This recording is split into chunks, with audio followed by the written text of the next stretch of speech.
someone hit him at a roundabout, like scraped up the side of him. And he got out, and the guy looked at his car. The guy just laughed and got back in his car and drove off. They are business cocks on a business mission to cock up everything in their path. Hello, welcome to the 8th Cream podcast. I don't know how we've made it this far, but we have. Crazy. At the beginning of every single one of these podcasts, we ask, like the name of our podcast, do cars rule everything around me, or do they ruin everything? Edwin, for me, this week feels different. It's a rule. I'm excited. The car that I mentioned in the last podcast on Friday that I went up to go and get on Friday night, I went and bought a C55 AMG for $4,500. I think that's very reasonable. I'm happy with it. I don't feel I'm not in love with it, but I kind of like that. Now, I don't know if that makes sense. We'll get onto this a bit later, but it's not here. It's not here. No. So the daily duties have been delayed somewhat. The daily duties will commence at some point, but not today. No, my insurance, I haven't sorted out insurance yet because it's far more expensive than I was expecting. It's another example of UK insurance being absolutely ridiculous. It is insane. I looked at an E55 AMG, so that's, what are they, 450 horsepower standard? Yeah, not far off 500. Most of them go basically up to like 500, 600. Yeah. And to insure that, £700. Yeah. And if I wanted to insure a CLK 55 AMG, which is nearly identical to a C55, it's just a two-door version of the same year, it would cost me like $710. And this C55 I bought is £1,850 to insure. It's because you can fit more people in easily. So that's dangerous. I've been ringing around, thankfully. Shout out to the guys at Greenlight. I haven't even gone with them, but I rang them up and they were like, yeah, it's £700 with mods. Because I want to do some mods to it. So I declared them and said, can you put them on? They went, yeah, it'll be £700. And then I'm also speaking to Custodian, who do stuff at Alex, because they said they might be able to do a multi-car policy for me, which for me is very important. Because you have multi-cars. Because the C55 is car number 9. Yeah. So I insure them all separately. So, but overall, it's rule. I like the car. It's nice. It's quite quick. It's quite, I wasn't expecting it to be. And it does sound quite good. It's got a little exhaust modification. Yeah. So I'm happy. And you?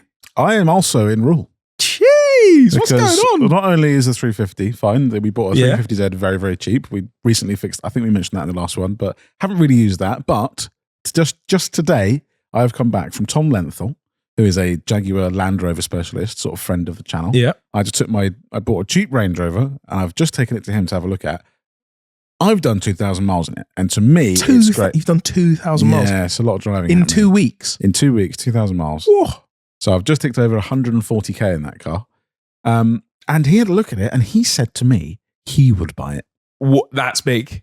And that I was like, you know what, this is good. And also my biggest win, that car has had a coolant leak for the last 2,000 miles. I've topped up about 2 or 3 litres in coolant. Which is always scary. Mainly water, really. Yeah. Which is not nice on a Range Rover. You know, it takes the shine off the luxurious thing when I go and I say to my girlfriend or my mum or whoever when we're going out somewhere, I'm like, sorry, just before we jump in the Range, I need to top up the coolant. Otherwise, we could have a bad experience. But Tom had a look at it. He took the under tray off, and it was the bottom of the radiator leaking. And all it was a very, very rusty clip. It was a very, very rusty hose clip. So you just replaced that? The clip collapsed, so it wasn't holding under any tension. Replaced it with a Jubilee. Done. It's a free fix. Oh, I was worried it was going to be a radiator or something ridiculous, and so that is proof that Range Rovers are the cheapest. They're so cheap to run. Easy to maintain. Reliable. No other issue. No other suspension issues. Not on the way to lunch today. Not today on the way to lunch. We got out the car and it was literally like a stance guy had cut the springs on it. But that's only once every 2,000 miles. And you know what? On a Range Rover, I'll take those odds. I will take that. That was 2,000 miles of somewhat freedom. But, you know what? Yeah. Ben is away editing right now. Mike behind the camera. Very quickly, Mike, you don't have a mic, but rule or ruin? Both. Okay, interesting. And then we have to get Ben. Let's ring Ben up. Get quick. Cool. Ben's got some good reasons to He should have some good reasons. There should be no reason for him to be upset. This is where he doesn't pick up. He's got my number blocked. Oh, he's on. Hello, Ben. Hello. Ben, you're on the podcast. Is it a rule or is it a ruin from you this week? It's a rule. It's a rule. It's 3 for 3 on rule. But okay. I think for the second week in a row. Ben, what's up? What's happening? We got a fresh MOT on the Clio, which is always nice. We did. That was good. And we've got a new daily. Now, it's a new daily not known to anyone. Oh, wait. It's Will's X5. And how is it, Ben? Aside from, as like a normal daily car, my favourite one I've ever had. There you go. So reasons to be happy. Good stuff, Ben. We'll see you soon. Although, see you soon. Yeah, Bye. I'll let him go. But Ben came to collect that car from me tell a story. a week ago today, actually. Ben came with me. Ben lives about 3 hours from me. So he had to drive the hour and 40 minutes from here up to mine to go and collect the X5 because he just wanted to get his nice new daily. Yeah. Now, I've used that. I did about 20,000 miles in that car. So the 2 weeks it's been sat is the first 2 weeks it's been sat since I've had it, basically. It just went straight into service. And the battery's gone a bit flat because I had all the doors open when I was cleaning it and taking some bits out of it, and that let the battery go flat. So I jump-started it with the Range Rover. I've never jump-started that car before. No. But I thought, it's a car. I jump-started it, and Ben looked at the dashboard and said, oh, there's not much fuel in it. So I swear there was more fuel in it a minute ago. I was like, that is strange, because I put half a tank in it. And I was like, that's strange. And then I said, just rev quickly. He revved it and nothing happened. Like the dashboard it was lit. It was illuminated, but nothing happened. The little the little message box thing. There was nothing on there because I thought, that error's gone as well.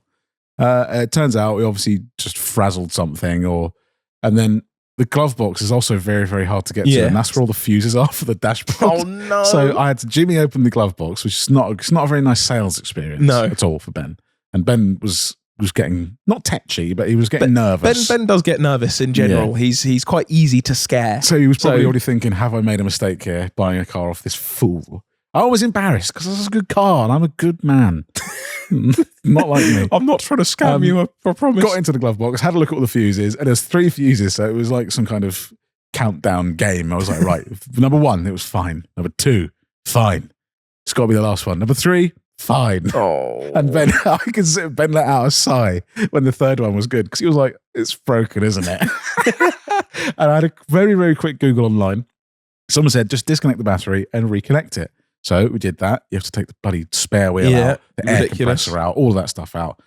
Disconnected it for a few minutes, reconnected it. No problem. All sorted out fine. Ben drove home on his jolly merry way. And it's been fine since then. Yeah. Put his private plate on it. He's just bought his first ever private plate. Crazy. It's a big week for Ben. Big week for Ben. So if anything else happens to that car from here on, we're all in rule. As we always say, you guys in the comments, you let us know what you've been rule or ruining this week. We always have a read through whenever we can, and we quite enjoy that.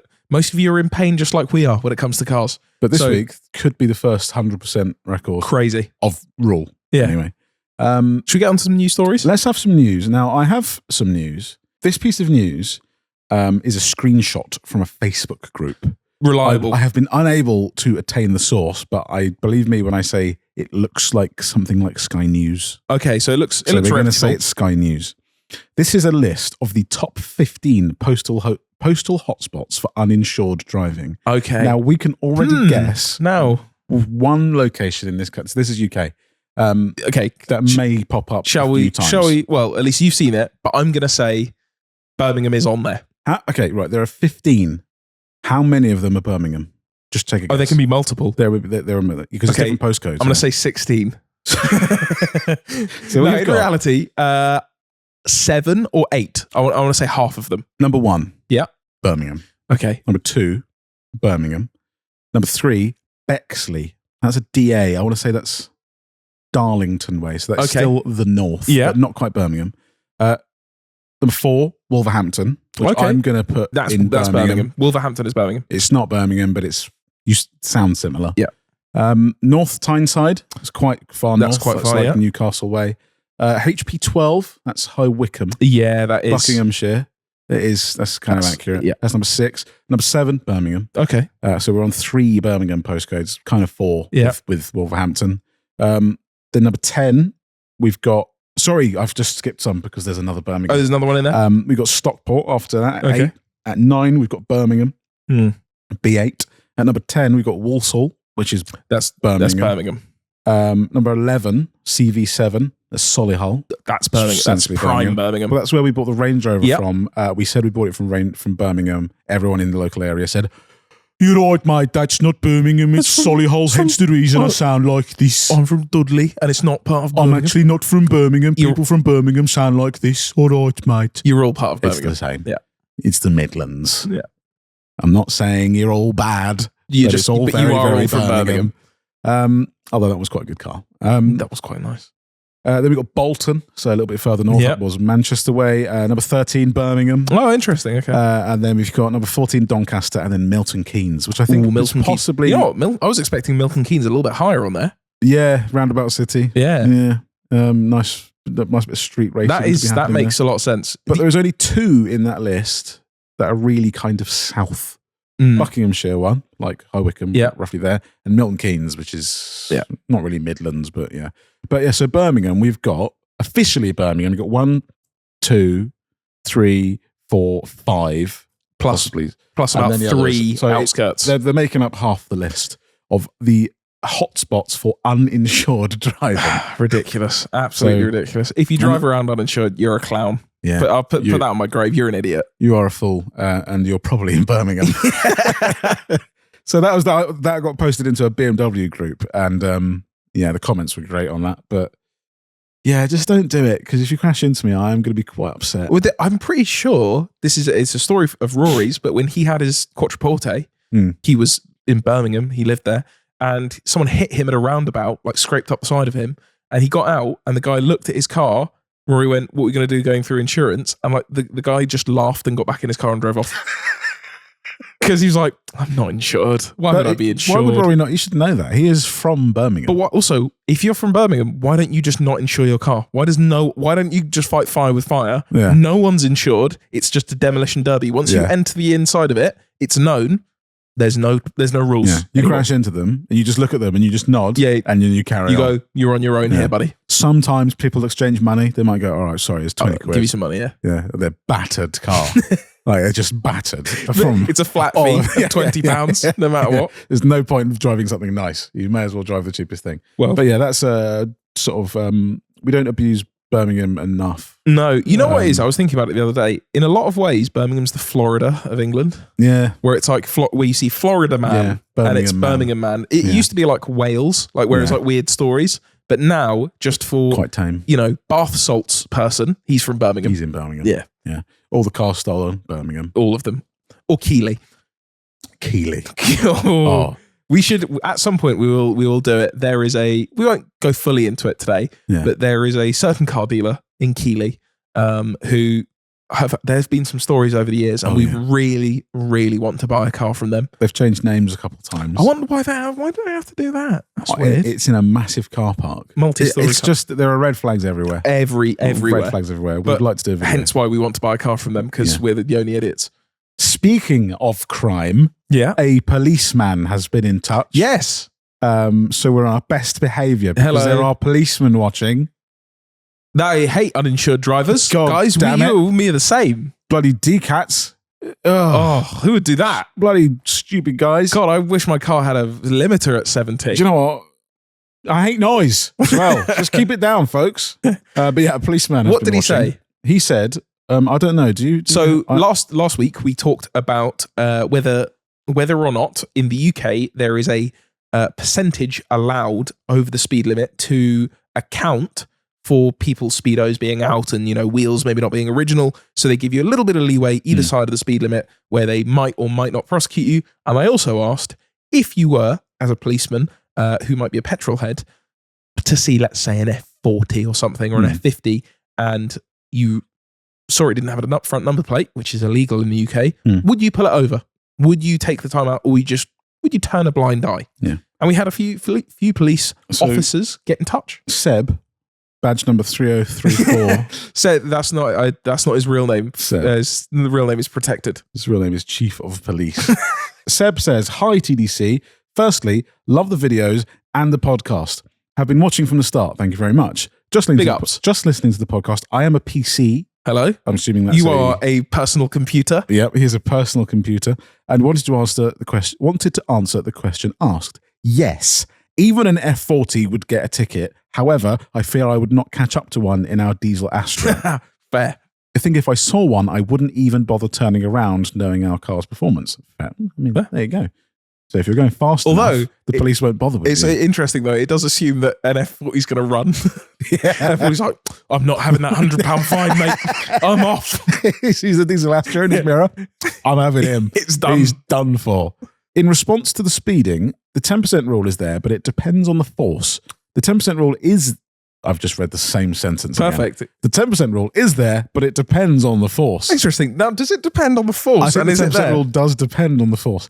Some have slightly more lenient 10% plus 2 mile an hour. I like that rule. That's nice. While others just have the 10%. If someone overtakes me on a motorway, I'm not interested unless they are absolutely speeding past us, which borders on dangerous driving. Otherwise, we'd be stopping everybody. Hope this helps. Love the podcast. I have listened to it on some very, very long night shifts. Oh, shout out. Seb, if you're listening on a long shift, hope it goes quickly. Have you ever seen my number plate? Don't delete it. But there you go. But that's interesting. I was interested to know whether the 10% thing was like, because surely the police, they could just go, well, there is no percent. Of course, yeah, because if you are speeding, you're speeding. You can't go, if being done for doing 71 and a 70, you can't go, no, because you're meant to have 10%. Yeah, exactly. You are speeding. Yeah. You are speeding. So, but he's saying you can speed. No. But it comes down. I tend to see that the answer to most questions to the police is it comes down to our discretion. Yeah. Whether you're being a bell end or not. It's just like the front plate thing. It tends to be that you'll probably get away with it, but if you're out doing skids at 1 a.m, they're going to get you for it. And then you're also going to be done for your front plate. So it's best to play it safe. But so there you go. If you guys have any other questions for a police, do you have a question for a policeman? For a policeman, why did they ban you? Why did you ban me when I was 21? Ruined my life for 5 years. Made me learn an important life lesson. Here's the answer. You. Yeah, you were speeding. Yeah. I wasn't. I actually wasn't. I believe that to this day. I was set up by the police. Big police wanted you in prison. Police. They just wanted to make an example of me. They went, one day he's going to be on a podcast and he might tell a story warning people to slow down. Well, that's for another day. If the policeman wants to come on the podcast, I'll argue that to the day I die. Well, you were doing it in a Vauxhall Astra too, right? Exactly. He wrote down the wrong car. I love this. We'll get so annoyed by this story. He wrote down the wrong car. And I said to him, can I have a speed awareness course? And then I joked, because I worked at Marks and Spencer's at the time, could I bribe the judge with Percy Pigs? Oh. And he just laughed. Oh, that's tough to hear. And then 9 months later, I got a ban. He went, oh, that's a great one. You're banned. I think when I asked about the Percy Pigs, that's when he added another 10 mile an hour on my speed. Like, right, I'm a pig, am I? Yeah, police jokes is this? Yeah, all right, mate. Percy Pig, all right, mate. You're like, no, please, I swear. Please, I was actually offering you a bribe. So yeah, that's the police. I don't really have any questions for the police. We'll come up with some, but again, shout out to you, Seb. Thank you. Give us your best police stories. Either if you are police or not police, like Need for Speed spec, you know. I was chasing down an F1. Choose a side. Other news, there's not really much. Again, we sort of pick and choose the news because most news is quite boring. Bugatti have just come out with a thing, the Mistral. Wait, is that the convertible thing? That's a convertible thing. I like that. It looks like the Super Sport. It looks like the Super Sport. And they've just done, I think it's Andy Wallace, who does lots of the top speed stuff. Yeah. He's just top speed man. And they've just done 280 miles an hour with the roof down. That's quite cool. Awfully blustery. Is he bald? I don't think so. He might be now. Yeah, it wasn't when he started. It wasn't when he started. I don't know. I want to see if he had a hat on. That would be interesting. Yeah, if you lose that at that speed, I'll turn around, we'll go get it. Sorry, it's in a different postcode. Do you think he bothered to wear a helmet? Surely it doesn't matter with the roof off. Like, what happens, brother. Yeah, I'm falling out. Get in the car or don't. Just take the seatbelt off. But that's cool. I still appreciate, and there was a couple comments on the last podcast because we put the Veyron at, was it the one before? We put the Veyron at number 1? It's the one before. Yeah. People being like, the Veyron's overrated. Bugattis aren't overrated. No, they are literally Look, they've just done 280 miles an hour with a convertible. Yeah. You can't call it overrated. Yeah, I know it gets boring. People miss the point between overrated and it's like I don't watch F1, but is it Max Verstappen? Yeah, Max Verstappen always winning. Yeah. Cool. Yeah, you can't say that it's overrated. So it's because of this. It's just boring because you want something to be different. You want a Toyota Supra to be the fastest car in the world. But you can't deny that it is incredibly impressive and not overrated. They're just constantly like, yo, we came back in the early 2000s, we're going fast. Yeah. just sometimes just appreciate stuff. Yeah. It's just kind of cool. You miss it if they weren't there. I tell you that for free. Electric cars, again, something we've talked about quite a few times. There's a new Dodge Charger. The Daytona concept thing? Is that what didn't they call it? That had the engine noises that were not... Yes. Was that the Challenger? Can't remember. But anyway, this is yellow. Okay. Charger's the four-door thing. I haven't seen this. They basically said it's going to come out with an engine at some point, but we're going to spearhead this with an electric version. Okay. They've brought forward the engine version coming out by 6 months because everyone wants one. Because no one's ordering an extra. Also, it's a Dodge Charger. Of course, the people who are buying that, they want an engine. I think they're actually launching it with a V6, but America don't care. Well, that's the thing. It's Americans. It's got gas in it. Americans, they're more skeptical of electric cars than we are. Yeah. Like MG coming back as an electric, fine. Yeah, whatever. My nan goes, well, all right, so I know what an MG is. I'll take one of Electric's those. quite interesting. Yeah. If you're trying to sell a electric Dodge Charger to a purebred, red-blooded American, they're just going to punch you. Yeah. What are we talking about? I kind of understand if you work for a manufacturer up there in your offices and you are making these decisions, please tell us why. Yeah. I know we're talking about it and you might think this is good press. It's not good press. Also, someone commented about this in one of our earlier podcasts and said, oh, that's enough electric bashing for me. Look. Fine, see ya. Fine, but also, I don't particularly care about who buys what, but I'm going to make a statement here that I believe in my heart. Electric car drivers are the worst on the road. They are useless at every single thing. And here's this happened to me on the way back from buying the Merc. So I bought the Merc in York, slept there the night before, bought it the next morning, went down, came to your house, and then we went to the NEC Classic Car Show. So I've been driving a lot that day. Everything fine. Pulled over on the A34. There is a little like Shell station, but it has no slip road to get back onto the dual carriageway. And it's a dual carriageway with a centre reservation. So you can't go back the other way. You can only go left onto it and start going down the motorway. So I filled up my car. I pulled up to the slip road, tiny little junction to get on, and an Audi Q43 e-tron thing pulled up with a doddery old guy inside. But he pulled up and I'm waiting at the edge looking up, onto the motorway to join the slip road.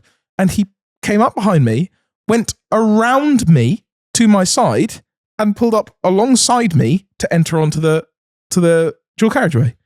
And I looked over in complete disbelief and beeped to him to go, we can't both go onto the dual carriageway at the same time. Yeah. There is one space and I was here. Yeah. I'm indicating on. There can be zero confusion as to the fact I'm about to enter this dual carriageway. There's my lights are on, my indicators are on. I cannot fathom what he saw and went, why's that guy just waiting at the side of the road? I'm going to get on. Electric owners, they're now seeing petrol car owners as like just fodder. Just get out of my way. What? It's like seeing a horse in the way. They're like, get this old thing out of my way. I'm going to drive around it with my instant torque. Anyway, I'm waiting for a gap to open up so that the first lane is open. And finally a car goes past. I go to move out and so does he. He pulls out and I'm about to hit him. Yeah. And I had to floor it. Luckily, there was no one in the second lane as well. Go around him and then pull back in. And as I came alongside him, I was very angry, but I'm going to calm myself down. Looked over and he looked at me and threw his hands up as if, what was that for? Are you crazy? I could have pit maneuvered him into the central reservation. That's how annoyed I was. Yeah. But there was zero feeling of like, I don't understand what I've done wrong there. What's gone on there? I think in these modern electric cars, maybe they think they're so cushioned from a crash. It has to be. They're like, the car will save me. Yeah. Now, I can be so unbelievably stupid, the car will save me. The amount of Teslas and everything that and again, it's hard not to sound like a electric car hater who's like, see, it's everything wrong. They're all wrong. It's not us that's wrong. But it's the level of driving is absolutely terrible. When Top Gear talked about the cock drivers and it was BMW drivers and it got taken by Audi, I would like to nominate a new one. Yeah. It's Taycans. Oh, see, I would say Model 3s over Taycans. I do get those, but Taycans have got this special breed of, the Model 3s are, they're your lower end kind of cocks. The Taycan guys. They're special business cocks. owners. Yeah. They bought that as a tax write-off. Business cocks. They are business cocks Yeah. on a business mission to cock up everything in their path. The amount of times I've seen a Taycan, and do you know what the most annoying thing is? I feel weak. Yeah, because there's nothing I can do to stop just it. demolish It you. matters. It doesn't matter what I'm in. Yeah. I could be test driving the latest Veyron. Yeah. Or Bugatti, whatever, and it doesn't matter. They're going to absolutely mash me wherever I am. So I just have to get out of the way. I don't know if that's why I hate it so much. It's because I feel weak when someone is in a Taycan. But I try and qualify it, and I'd be like, yeah, but his car's boring, and his car's and it's worth boring, nothing. and his car's boring, and it's depreciating a lot. Yeah. But it's the exact. It's just so many of them. I felt the same thing with that Audi when he pulled out on me, and I was like, I had to make a conscious decision in my head. I have to pull out into the overtaking lane and get past him. A part of my brain went, "Well, what if he floors it and he's quicker than me? If I pull out into the overtaking lane and then he just shoots off and I'm left to move back into the left lane, I'll just sell the car. Yeah, but now that's it. Although, do you know what you could do? You could hunt him down for like 100 miles and wait until he has to pull off. Wait until he runs out of range. Yeah, when he pulls in, just sit on his bumper, pushing him along. Yeah. Yeah, or just brake and hope that because then you might get regenerative braking. Oh yeah, no, it's true. Never let them break. I'm convinced Taycans, and it's always some old bastard in a Taycan, and he's just right on my bumper. I do not consider myself a slow driver, but there's a Taycan, and then I'll move out of the way because that's how the motorway works. Yeah. And he just shoots off at 1,000 miles an hour, and there's nothing I can do. Yeah, it's probably got a private number plate as well that says one big cock. I'm convinced. Taycan, if you've encountered one of these cocks and Taycans, please, if you are a cock in a Taycan, let us know. Please let us know. Why do you feel the need to do it? But so yeah, that's a little rant. I was thinking about that. I think we might need to do a weekly rant because we both get very pent up about car stuff. Especially driving. I really hate driving. Yeah. I love driving. When it's good. But also driving. Yeah. Because driving's great, but driving is really bad. News. This was sort of news. There is a company selling a 458 body shell, Ferrari 458 body shell on Alibaba. Yeah. Now, something similar came up recently. I think it was AliExpress. They were selling a A86. The A86 bodies, But this is Ferrari 458, so it comes with bumpers. It's just a chassis. I want it. I mean, I want to build a tube frame and put something dumb in the back of it. Yeah. But also, randomly found, I sent it to you on Instagram in our group chat thing, a miniature G-Wagon golf cart thing that's from AliExpress, and it's $4,500. That's a lot of money. There's no way around it. But it's quite fun. That's how much I just spent on my daily, and I feel like that was a lot of money for me to spend. But that's quite funny. It's a miniature. It's a G-Wagon that's the size of a golf cart, and that's funny. I want it. So we need to buy that. The Ferrari's slightly more expensive. How much is it? Yeah, it's like 5.5. Let me double check. It's about 27,700. I think that's dollars. But it's quite expensive. It doesn't have an engine. Yeah. Also, I don't know how cheap Ferrari 458 engines are. I think there might be a couple, more than a couple grand, perhaps. Probably 30 grand. Maybe total. Yeah. But that's all. Actually, you have written down here Shmee. Yeah. No, we still watch a lot of YouTube. Yeah. And my question, this is another rant, probably one for next week. Why are people speccing cars like this? Shmee, you've got a lot of good car specs. There's a lot of cars that he's built I like a lot. But I watched, it is an SF90 XX, I believe. Go take a look at Andy 74B. Great man with a lot of very, very cool cars. A black F40. That's all I need to tell you. And his spec, nice. Very nice. But I watched Shmee's one, I was like, oh, cool. What's Shmee doing with his? It's not looking good, bruv. But I actually haven't seen. I actually haven't. Could you describe it to me? Imagine a Phoenix Yellow E46 M3. Now add a splash more of green, a little bit more grass coloured. Great. So I don't know if you remember. It's a very old car. It was a 599 Kers. They showed it at a show at some point. With the nostrils. It was green. He was bright green. I don't know if maybe it did have nostrils. But it's the 812 colour. I forget what they call it. Something Verde Hydra, I want to call it maybe. Like you see it on 812s, this bright green. You know what it is? It's Java green. I was about to say, is it Java green? It's E92 M3 Java green. Foul. It's that horrible colour. But with accents of Phoenix Yellow. Why? Yeah. On the inside, like brighter, like little... Like swamp water. Yeah, like and then the wheels, I think, are goldy, like Phoenix Yellowy colour. So just It's just not muddy good. colours, muddy, greeny. Now, this is flipped from the last episode when we were saying specs can be like, try different specs. Cool. It doesn't. They all don't do that. But that is too much. Yeah. Some things just shouldn't go together. Yeah. Sometimes. I think a lot of times, it's especially people with lots of money. Yeah. Go, I've got so much money. I'm actually really good at speccing things. No, I don't think so. I want a red calipers on a blue car with yellow seats. And yeah, that's going to look great. Just don't, man. To you and maybe, I don't know, 3 others. You know what I genuinely want? I want one day to spec a car. I'm never going to be able to spec a couple £1 million car, but that would be so cool if someone went, do you want to spec a car for me? If you are a millionaire, billionaire, trillionaire. Andy B. Andy Bruce, mate. Next thing you've got lined up, let us know. Also then, why would I let you spec my car? Because we got such good taste. I got millionaire taste, but shit. McDonald's lifestyle.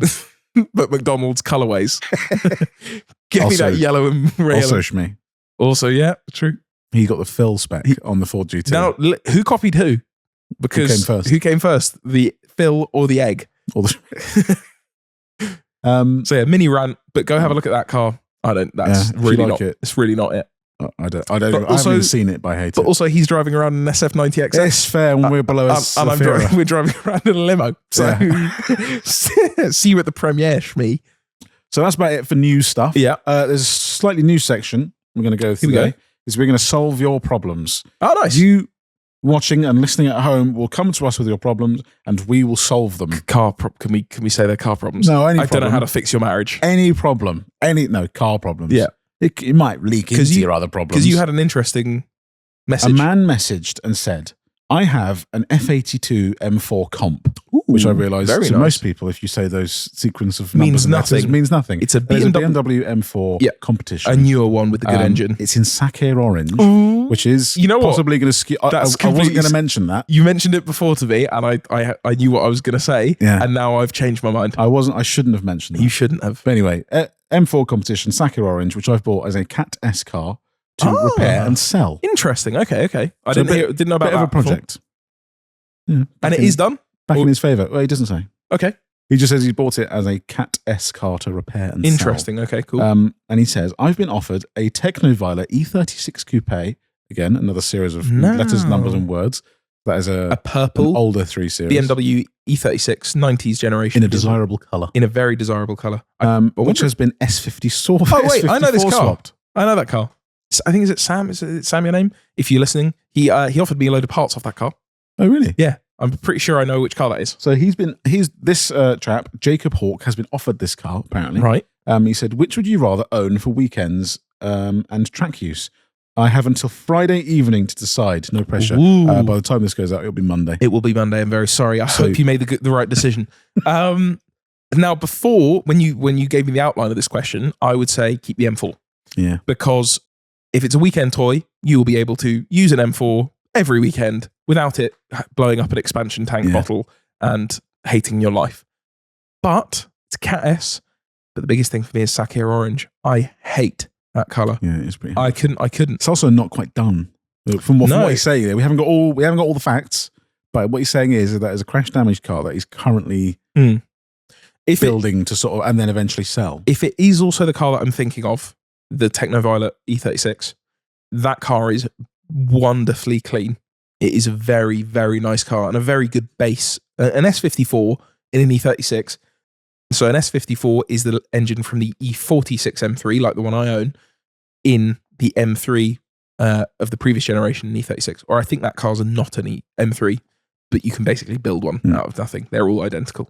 So that would be a fun car. Also, kind of known as one of the best NA straight sixes. Yeah, whereas the M4's cool, and it's very fast, but it does sound like... If it's you, surely you're taking the M4. You're an M4 no, man. I'd probably... E36 is more interesting. Really? If you're saying weekend use and track use, an older 3 Series with that engine is a slightly more interesting combination to me.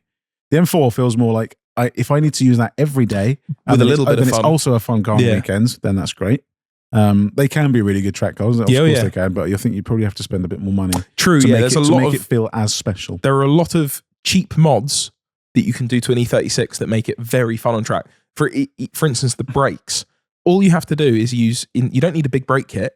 You use the carriers off and the calipers from a E46 330i. Yeah. So things that you can buy at Euro car parts for 40 quid. Those with a set of proper trackpads are ridiculously good. Yeah. Like because the car doesn't weigh that much, you don't need brakes the size of the moon like you would on the like the M4. So hey man, I'm on board with it. Let's E36 it up.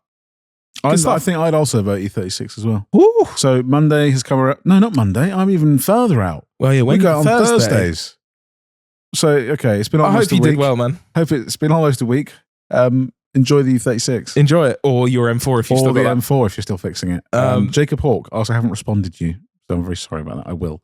I also haven't responded to the man who Tom who's wants to take us around McLaren. I will if you listen. You probably listened to the last episode when you said you responded and talked about how much you loved the email and never responded to me. I'm sorry. I will. We're getting there. Speaking of that, should we move on to a section that we've back and forth into, dipped in and out of? This section, as you might work out by the title of this podcast being Cream, Will and I are both very much into our 80s, 90s and early 2000s hip-hop, R&B and that sort of music. Not only because it's very good, but also because there's lots of mentions of cars in them. So we like to pick a lyric of something we've been listening to that week that maybe mentions a car and delve into it. And I have one. It's from I was about to call them a band. It's not a band. From a group called DITC. And DITC is important to me because Big L is in it. Big L's my favourite rapper of all time. Does it stand for something PG? I actually don't know. Digging in the Crates. Sorry, Digging in the Crates is what that stands for. I don't know why I thought for a second I didn't know that. Yeah, Big L's in it, and Big L's my boy. He's Big L. To be fair, Big L mentions all. We'll go through some ones at some point, but Big L mentions lots of cars, lots of BMWs. Really? He does drive-bys with live guys in 325i's. Why is a 325i? Good number. He does mention. He's talking E36. Because if it was an E30, you'd kind of understand. Then you'd be top of the level. Like E36, you're like, you didn't want a 328. Couldn't spring for the 328. No. But this is Day One, which is one of DITC's most famous songs. It's a very good song. Go and listen to it. And Diamond D, in the first verse, he says, because this musician with the street intuition, 735 fuel injected transmission. Now, I liked the first time I heard it, I was like, a car lyric, nice. So, sorry, can I age that? How old is this song? I think this was 95. I want to say, let's see if there's anything about this. Do we have an about? Can't see anything about. I'm going to say it's 94 or 95. So we're E38. We're pre-facelift E38. Okay, so we're early E38. Yeah. 737. I did think that. I was like, is that an E23? Yeah. Talking about a 6-pot E23, but no, I think he's talking about a V8 E38. Because it would have been new. Also, kind of the base. Kind of base one. Yeah, not 40, not 50, but fine. Again, they like to keep it humble. Yeah, keep it following on the base model. Yeah. I couldn't go for the full one. Yeah, the MPG's crazy. See how the song goes. But the thing that I love is it's an attempt at it's base level car knowledge and going, that'll sound good. A fuel injected transmission. I mean, sure. Sure. I'm not sure it'll work anymore if you stick fuel in it, but that might work. Yeah. Fuel injected what? 735 fuel injected transmission. Okay. So you just picked car words and went, just put car words put them together. There are, and I can't remember what I'm going through the what's called. There are other, because this song has a lot of people on it. It has Jay-Z on it way before Jay-Z was known. And there's a couple more car nods in this. So there's a lot of good stuff. You have one? I have one from a viewer. We've been sent quite a few, and a listener even. A listener named Killian Harrison has sent this one in, and he said, I have a suggestion for the next podcast song segment. Real Big by Manny Fresh, a Midnight Club special. The best Midnight Club of all time. And now, Killian almost has a bone to pick. Oh, okay. With the lyrics of this song. Oh. He says, on the list of modifications he claims to have in his truck. Killian's not feeling very big. Oh, wait, can I guess? Can I have a guess? Remember, I know that there's an aquarium in it. Sorry, is that a fish tank, bruh, in the middle of the dash? Yep, we've got that. Something about pimping, but don't put your fingers on my glass. I know he says that in something there. I think glass kind of falls into it's a car. Should probably have glass. There is something about a steering. I'm mixing it up with Ludacris. I'm thinking something in the middle of the steering wheel. No, put me out of my misery. What is it? He does say I've lost count at the end. So Okay. that's how many is in there. So he claims in his truck he has 24-inch rims, Right. a matching standard. sofa set, That's good. a matching sofa set, hardwood floors, Yeah. 6 15-inch subs. I mean, just going off like Just square space footage reasons. alone. Yeah, I mean, we're running it's out. not a lot of room. Unless they're in the sofas. It'd be understandable, the 6 15-inch subs, if you didn't also have a microwave oven. Yeah. Push it. Was it? Push it. Microwave oven. That's like the lyric is. Microwave oven, and then fish tank in the dash. Yep. Again, we were talking space. It could be small, could be a Could be goldfish just bowl. little. But if it's aquarium style, I not also too sure. remember in the music video, It gets better. in the music video, there is a printed out A4 piece of paper on the dash when they say fish tank. If you go and watch that video, it's not a real fish tank. It's like a photo of one. So perhaps he's in jest. Because all of that, there's a lot difficult fitting all that in, but this is America. You might get that in a truck. The next one, he says it has a 2-lane bowling alley. And then he follows it out. Then we've got clap off lights. For when you're getting affection, that's it. And then clap on lights when you're getting protection. Yeah, of course. Clap off lights, and then Kellyanne says that I've lost count. Yeah. So there are other modifications. No. That fitting in a 2-lane bowling alley and hardwood floors and a matching sofa set. You know, it's something and then like 6 15-inch subs. I'm going to say that's impossible. it's sounding like the MG from Top Gear. You know, when Hammond stretches out and he puts a bowling alley in it. Yeah. I think that might have had hardwood floors as well. It must have. So Manny Fresh just loved an MG. He was just Richard Hammond. But great suggestion, Killian. But it's a great suggestion. I want to see that car made. If we could make Manny Fresh's car, Yeah. and it would probably, for it to be canonically correct, we'd need to make it out of a 300C. Yeah. Or probably with all that, it needs to be the size of a sort of quarry vehicle. But yeah, that's a great one. Again, send in more of the lyrics. A lot of you have sent some in. Some of them are quite bizarre. I've not really ever heard of the songs. No, but yeah, some of them I can't even find the lyrics for. So I'm like, I'm just making them up. Yeah, I have to actually go through and listen to them all. Shall we move on to the forum? Let's move on to the forum. We do have a question. Right. Well, so as you might have already worked out, Will and I are both massive car nerds, but some of you listening might not be, and you might be more normally car inclined. And because of that, you might have questions that you're too embarrassed to ask, or that you've never had anyone to ask. So we will be your agony uncles, and you can drop your questions, let us know in the forum, and we'll answer them. So Will, do you have one? So Todd Phillips, 8899. Todd Phillips, hello. He says, the forum. I've always wondered what makes someone a brand person. I hear, I am BMW guy, or I'm not a Mercedes person, and I don't understand. Is it the looks, driving feel, easy, hard to work on one versus the other, or just based on reputation? I'd like to hear your opinion on this. That is a great good question. question. That's a really good question. The answer is all of the above. Yeah. It can come from anything. So when I was growing up, my dad influenced me and said, BMWs are shit. Don't like BMWs. And so I never cared about BMWs. I was into Porsches and Ferraris. Yeah. But then certain things get you. As I've mentioned before, walked up one day and there was a modified Citroen Saxo, and I was like, that's me now. Yeah, that's what you're exposed to. I want modified cars. But yeah, no, I was never a Mercedes person. I just there was always something that irked me, or I was off about them. That was like, I don't like that. But now, over time it changes. I've now gone out and bought a Merc because I wanted to try it. I'm definitely guilty of going, I don't want any of that car. Agreed, because I just don't like it. But I would implore anyone to just open your mind. Yeah. Open up your eyes. Because just try things. Mm. You might not like it. Like, have a go on a car for a month or a week or whatever it is. If you can afford to do it or you want to try it, just try it.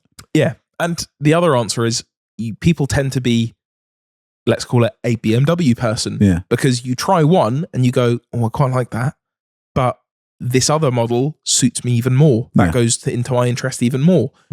It's weird. BMWs and Porsches tend to be the two that once someone starts on them, they very rarely get off. Yeah. You buy a BMW, you go, I want the next and the next and the next. Yeah. Or you buy a Porsche, if you're a higher echelon, you go, I want a 996. Now I want a 997. Now I want a Cayman. Now I want a GT4. Now I want a GT3. So I'm sure there is like scientifically a reason that people go for certain cars. but it's all just preference. Yeah, I genuinely think you should hop around a bit more. Well, you're very good at doing it. I'd like to think that my own car history has been. You're very good at doing that. I don't think you could look at a straight line and go. I mean, maybe BMWs, maybe, because there's been a sort of consistent. Every other car, there's a BMW. It's like a safe space. Well, I think the thing is, and it's the same with people who are like, why is it always BMW? It's because they tend to represent very good performance for very good value. Yeah. And when I say that, I don't mean in terms of like it's the fastest around the track. What I mean by that is they tend to be, okay, take for instance the Merc I've just bought. I like it, but it has an open diff and it has an auto that's really slushy. Whereas a BMW, you tend to be able to get in one that's, this has a limited slip diff, so it handles a bit better. This has quite a nice feeling manual gearbox. Yeah. They tend to be they've already ticked the boxes that you'd otherwise want from another car. So, but yeah, don't shut anything off. I used to hate Mercs. I remember I used to say all the time, probably even when we were at CT together, I will never own a Mercedes. So I hate them. What about red cars? Nah, get out of here. That I can't. That I cannot. That's different. That's the types of cars. I just don't think it suits a car. If it's an old Alfa or Ferrari, fine, but I'd still rather have it in a different color.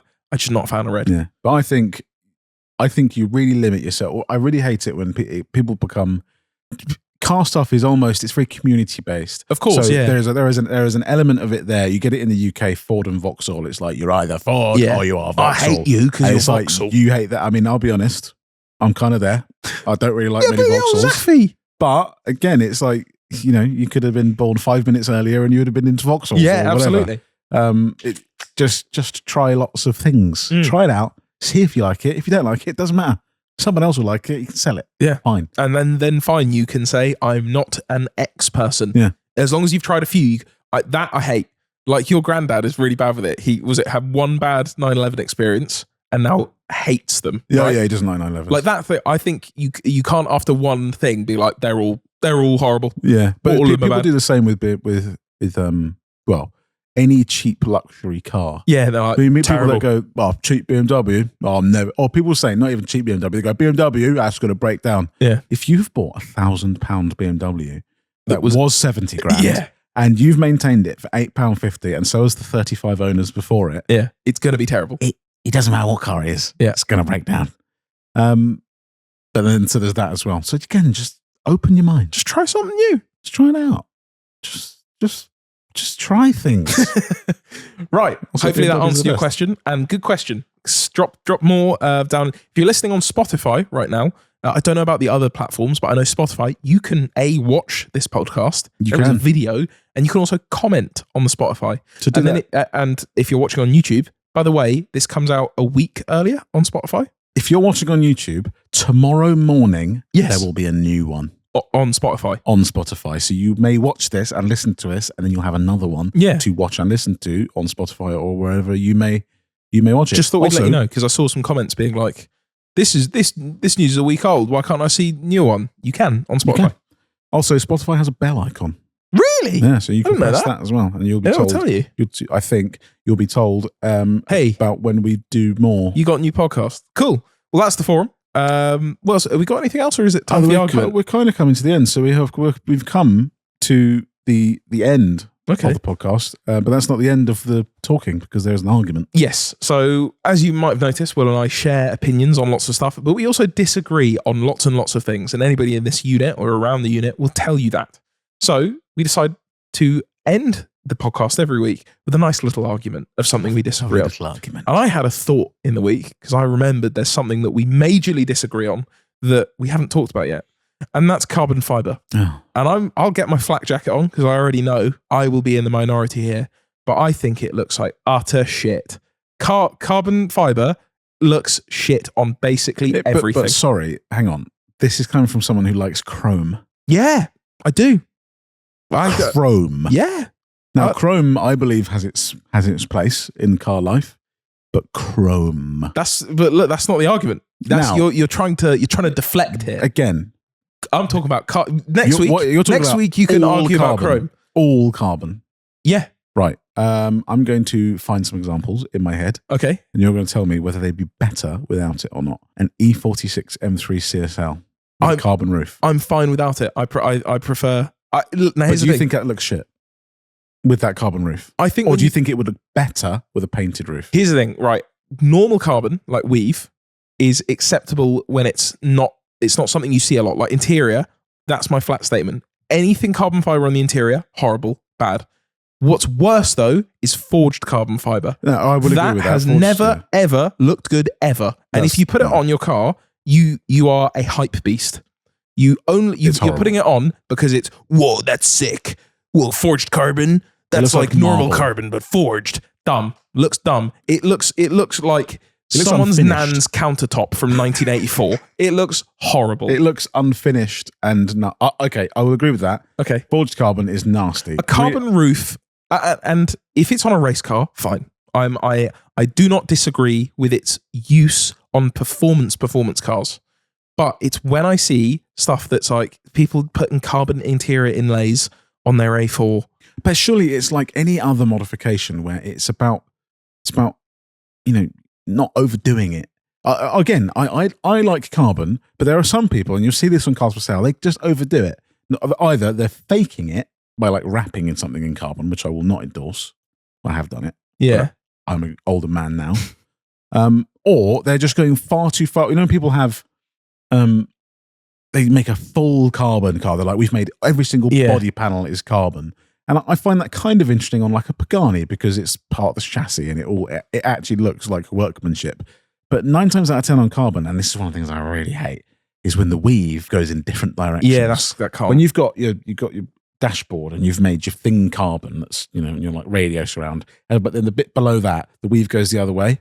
Yeah, you disgust me. Not only would it look bad anyway, but now I'm starting to fight against myself. But I just believe in I can't think of the words, but in slight touches, carbon is good. I don't agree. I think like a front lip. I think I would rather it would just be like a Clio 182, for instance. Yeah. A carbon front lip. No, I want the standard polyurethane like GRP grey. But why? Because I don't like. It's too busy. It's too. I don't know. You can't even see it. You can though. You can. It's too shiny. It's got sheen on it. I don't like it. And also, most of the time, it's not real. It's like carbon. What do you call it? Not carbon wrapped. What is it? Carbon.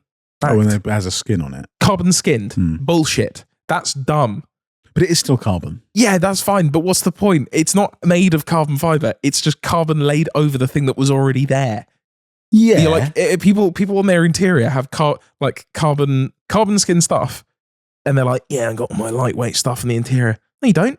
You've added weight. You put it over the top of something. Yeah, I get that. But again, like if anyone actually thinks the carbon they're adding is making it lightweight, they are an idiot. Yeah, but it's more about the visual. Yeah, of course. But then but why does that visual? It's like Alcantara. Yeah, it's like, I'm not that big of a fan of that anyway. That's wow. Yeah, I want a cloth seat. I want a leather seat. I don't like Alcantara on seats. The Merc has it on the little top shoulder bits. I'm not a fan. It's just nice. Nah. Just is. You're telling me an Alcantara headliner isn't nicer? Alcantara's nasty fabric. Now that's nice because it stops sheen. Like there's no shine off the roof. It's also just nice to look at. And it's okay. It feels nice. And it looks nice. How about this? An Alcantara steering wheel over a leather one? Depends on the car. No, there's none for me. Zero. Because it feels way better. I don't agree. When people put like an Alcantara wheel in, I don't know, like their X5, or they're like, I'm trying to make this car sporty, it doesn't work. But if it's in either a track car or something that you're using spiritedly. Nah, M3, when I redo that steering wheel, original leather. Just original nice doesn't leather. Feel as nice though, it does. Driving. I think I prefer it. I had it in the 182. They had that Alcantara. But that is a bad steering wheel though. Yeah, but it all feels the same to me. It just feels nasty. It feels like I've got chalk on my hands. What? We've also completely changed the argument. It was about carbon. You were going to say something. You said, okay, how about this? Oh, yeah, I was going to say about Kevlar. Carbon Kevlar. Again, it's yellowy looking if stuff. It's in a race application, I think it's cool and I like it. But why does that? Why? Because it is there for the only purpose of being light. What about if there was a forged carbon thing in a race car? Is that fine? Yeah, because it's just there for... it's not about aesthetics at that point, which is why it annoys me, because the only purpose of carbon fiber is for strength and lightness. So why is it added to something that doesn't need it anyway? Because it looks cool. But that's what I don't agree with. That's like saying not painting things is cool because race cars do it because it's there for lightness. It's not. It's there for a purpose. So why is this thing that's there for a purpose now deemed cool when you just add it, you stick on canards that are carbon and stuff? It doesn't look good. But but people do that all the time. Like it's like people, you have track tires on a car that's on the road. You don't need that. No, but there is still an attempt to use it. Whereas but you're never on the road ever. What do you mean? You're never track tires. You're never ever going to use them properly on the road ever. Of course, but if someone is doing track tires and they're not also taking the car to the track, then yeah, it's pointless. That's what I mean. But they have a visual thing as well, do they not? Of course, but is that not the same as carbon fiber? I guess maybe, yeah. It's the same. You've put something on that is meant to be performance enhancing, but you've actually just done it for looks. Again, that does have a performance gain. Yeah, it does. I guess that's fair. Yeah, I guess that's true. But there are lots of things I think that people go, this looks. This leans into a look rather than it does. Well, function. I mean, it's the same thing with. But I feel that with basically anything that's like that, like wings. I don't believe there's a single road car that should have a wing. Whoa. Yeah, and when I say a wing, I'm talking about two struts and a bar across the top. I'm talking about M3 GTS wing. You believe a GT3 RS shouldn't have the wing, and that is crazy. I agree that if it's doing what it's supposed to do, i.e. going around tracks, fair enough. He has his wing for a reason. But if you use a GT3 RS for what most people use it for, which is driving to supercar rallies and through London, it doesn't need it, and I prefer it without the wing. A GT3 RS, go and look up, we'll stick a photo on the screen right now, with just his ducktail, no wing, so much better looking to me. And also, a lot of people agree with that sentiment, because that's why the Touring sold. It's identical, just doesn't have a wing. Bullshit. No, but you're not. It's outsold it because it's not the most extreme version. Of course not. It doesn't have. But why would you buy it then? A Touring is not the same as a GT3 RS. Why is no? I'm saying a GT3, which still has a wing. Yeah, but the GT3 sells better. What? No, I know. I'm not saying the Touring is selling more, but I'm saying it's still. There are people that are going out and buying one. I believe it's different for different sake. Why? It's people going, I couldn't possibly have the GT3. I'll have it without the wing, because then people will believe I am cool. I don't know. I will believe I am cool because others say I am cool. If it's me, they wouldn't need to call it a Touring. If it was just a GT3, but I could choose not to have a wing, I'd be choosing not to have a wing. Because I hate, it breaks up the shape of the car completely. We're in the wrong argument. We are. And we haven't. We've got 3 arguments from one. We always do this. Also, it hasn't been this is literally solved. what happens as well. Like, we'll sit at lunch and someone will make a statement, we'll start arguing, and at the end of lunch, everyone else has gone and we're on 7 arguments later. I feel like we could continue this argument into like another podcast. Yeah. I might come back with this one next week. I'm going to come back with research and stats. Episode 9 is going to start. So hang on, you say carbon fiber, but I put it to you, it's going to be like a court case. Yeah, join us. You said on the 13th of November this. Now, I'd like to bring in the witness. You sent me this meme with a car with carbon fiber on it. And said, I like it.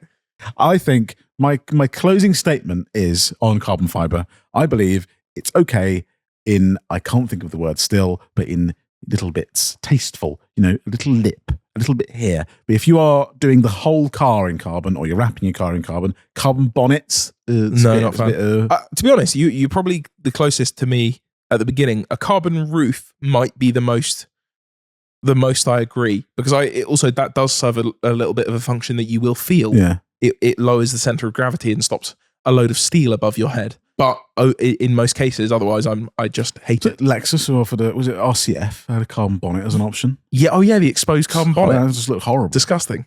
Looking like Forza. Yeah, it's a Lexus. Yeah. Anyway, no agreement as ever, which is perfect. Basically, the way we like it. Yep. So thank you very much for listening to the Cars Rule Everything Around Me podcast. We will be back next week, I believe, in a different location. Because we may be away doing our sports car series. We forgot to update you on our YouTube channel. We've got 2 sports cars, a 350Z that Will has bought for very cheap, and a Porsche Boxster that I've bought for very cheap. Mine looks very good now on its new wheels. It does look good. And so next week we'll be going off on a little road trip in it. So we'll bring our podcast gear and we'll do a little podcast while we're away. Yeah. So see you next week. And remember, cars rule everything around me. Cream get the money. Dollar bill, y'all. Please hit the subscribe button. Oh, yeah. So thanks. Or whatever it is. Bye. Bye.